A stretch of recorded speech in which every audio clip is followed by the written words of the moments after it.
am I? I don't know.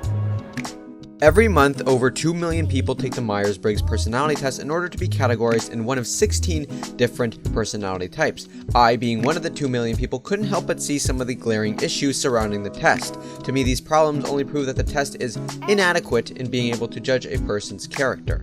One problem I had with the quiz is that it judges us on who we are now instead of who we will be in the future. We as people are constantly evolving along with our ideas. An article published by Fortune called "Have We All Been Duped by the Myers-Briggs Test" discusses how a group of people took the MBTI test and then 5 weeks later took the test again.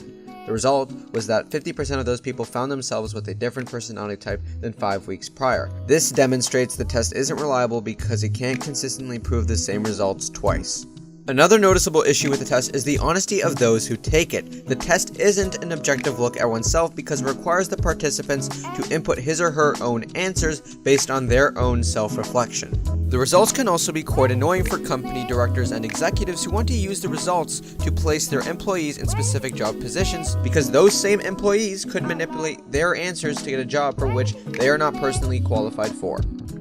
Even though the Myers-Briggs test is supposed to be grounded in psychology, Carl Jung, the man who created the original blueprint for the test, says that everyone cannot be neatly categorized within the functions and attitudes he created.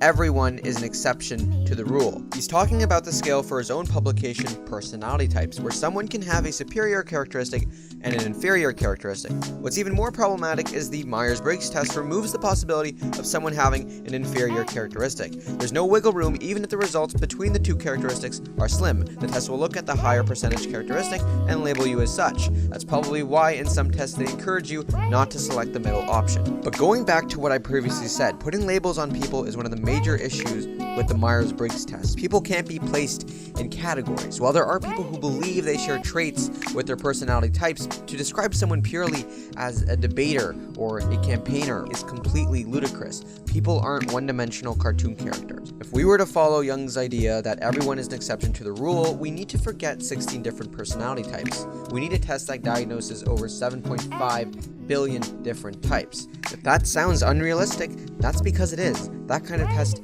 doesn't exist yet. So next time you take the Myers-Briggs test, I want you to hold it to the same standards of an online BuzzFeed quiz. Both are extremely fun to dabble in, but should never actually be taken seriously.